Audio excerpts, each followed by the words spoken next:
Final Fantasy XVI is getting a massive expansion in the form of the Rising Tide, a DLC that'll be adding Leviathan as a brand new icon, alongside the brand new region of Mysidia. And just recently, Yoshi P sat down with MMORPG.com and revealed a ton of new information, including whether or not him and the team will fix the game's performance mode and finally get this game running at 60 frames per second. So if you love Final Fantasy, please go ahead and hit that subscribe button, because this reveals some incredibly fascinating information about the game and the upcoming DLC. The publication asking, quote, "What can you tell us about the inclusion of Leviathan in the story, Yoshida?" So it all started about 8 years ago, when it was just me, the main director Takai-san, and the creative director Mihiro-san, coming up with ideas of concepts for the plot. Originally we said, okay, we want these icons and we'll have to complete a circle of 8, and Leviathan was one of those. But then as we discussed the schedules, development costs,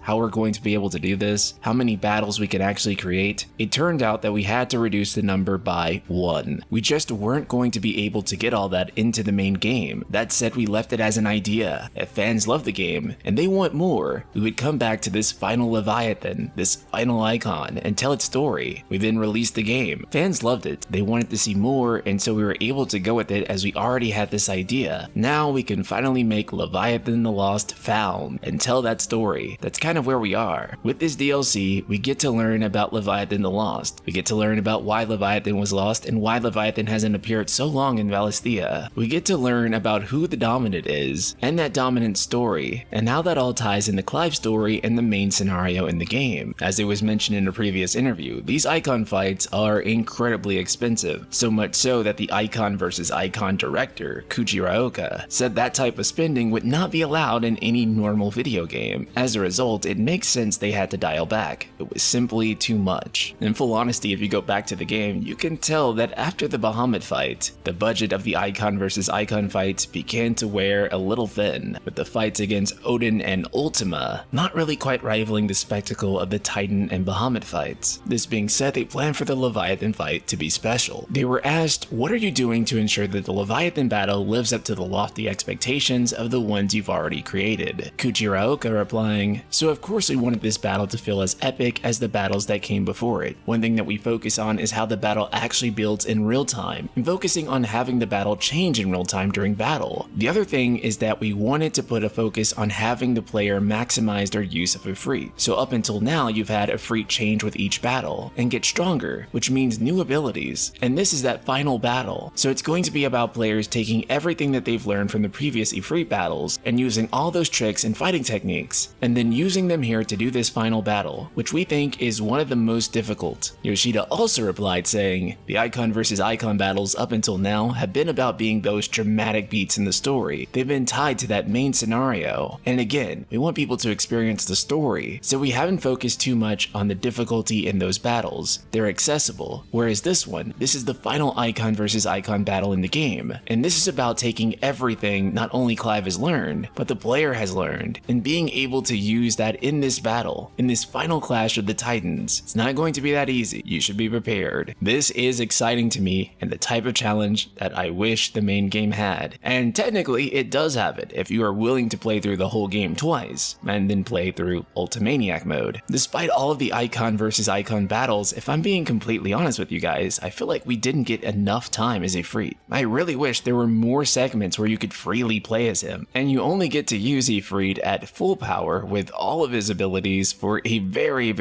few number of fights. The next question is a rather big one. How is this going to impact Clive's fight with Ultima? With the interviewer asking, I'm assuming that the Leviathan battle is going to take place before the Ultima battle. So in that event, there's potential for Clive to get Leviathan's powers before the final fight. Is that going to change the balance of the Ultima battle at all? If so, how is it going to change? Yoshida, that's very perceptive of you. Yes, so in a sense, Clive getting a new ability set will again give him that extra advantage in the battle with Ultima. That battle with Ultima hasn't been adjusted, so Clive will now be stronger when fighting Ultima. One more thing though, is that once Clive gets this final set, we actually have another step for Clive that we can't really talk about here, but we can say that beating Leviathan isn't the end of the story. We're all gamers ourselves, and so we kind of have that, oh, if you get everything done, that means it's over. We know what we would expect, and we know that other gamers would would probably expect that as well. So we wanted an answer to what happens when the battle is over. That sounds incredibly interesting. Again, remember from the PAX East trailer, we were shown this ultimate version of Clive with wings coming out of him, and it looks like he's an origin. He's now a perfect Muthos. If beating Leviathan isn't the end of the story, it kind of implies to me that there is going to be some type of new ending. And if there isn't a new ending in the traditional sense, because Yoshi P has said, oh, we're not doing a new ending, then it seems like there is going to be some sort of scene that expands upon, gives further context around, or epilogue to the current existing ending. But in either case, from these statements alone, I do not buy for a single second that we're going to walk away from this feeling the same way we did about the game's ending originally. Something pretty massive here is going to change. Now it's time to talk about the thing that everyone has wanted to know. Is the frame rate finally going to be fixed on performance mode? With the interviewer asking, is the patch going to coincide with the launch of the Rising Tide? In addition, some players have noted performance mode problems outside of combat on PS5. Will that be part of the patch? Yoshida, yes, the patch will be released at the same time as the Rising Tide. And then regarding performance mode, while we have worked on it, I think the current problem is that when you're in a giant field with tons of objects, that's what's bringing that frame rate down. While we have worked on it, and we've gotten things a little bit better, there's still no way we're going to, and can't promise 60 frames per second in those types of situations. That's difficult because currently, some players don't mind how it is even now, while some people are just like, yeah, this really is a problem. And then when we add this update and some of it gets a little better, some people will be like, okay, now it's at a place that we like. But there's still going to be those that are like, no, this still isn't enough. And so it's kind of one of those things where you can't please everyone. As you know, currently we're creating the PC version and we're doing optimizing for that. We're updating code and that's going to be making things better. Currently we're thinking that this is going to be the final patch for the PS5. If we're able to, through developing the PC version, to find better ways to bring that frame rate up, then there is definitely the possibility down the line for having a PS5 version that has that updated code that improves things even further. So if you were hoping that the performance mode was going to get a patch and run a stable 60 frames per second, that is just not going to happen. Maybe through optimizing the PC version, but that's it. So if you really want to play this game at a smooth 60 frames, then the only way you're going to be able to do that is to buy it on PC when it comes out. Yoshi P goes on to note that the PC version, of course, is going to have better graphical fidelity and better performance, with the hardware that they're currently testing it on getting frame rates of over 100 frames per second. So if you have a decent PC and don't mind buying this game a second time, you can play it at whatever fidelity you want. In terms of the release of the PC version, Yoshida says that currently they haven't decided yet, although internally they have a good idea of when they'll be launching it, which Yoshi P has previously promised is not years away, and that players will not have to wait much longer for it. There will also be a demo coming for PC users to be able to see how the game runs on their PC. Now you might be wondering, how much game time are you going to get from the Rising Tide? Kujiraoka saying, quote, the Rising Tide main scenario is probably 2 times longer than Echoes of the Fallen. We are looking at around 5 hours or more just for the main scenario. But because this has its own field and its own town, you're going to have side quests that are in those areas as well. That's going to take some time, as well as exploration that you're going to get in the area. On top of that, we have mentioned a little bit about some in-game content, so you're gonna have in-game content as well. Altogether, you're going to get 10 plus hours of gameplay. Yoshida saying the in-game content is a completely new type of battle system, a new type of framework that we created just for this. And so those who really get into it and want to get really good at it can end up spending a lot of time on that as well. That's up to the players. I believe what Yoshi P is referring to here is the new Kairos mode, which attempts to further RPGify the game systems, having its own abilities and upgrades for Clive, to which I know many of you are going to say, why didn't they think of that when actually making Final Fantasy XVI as part of the main game? And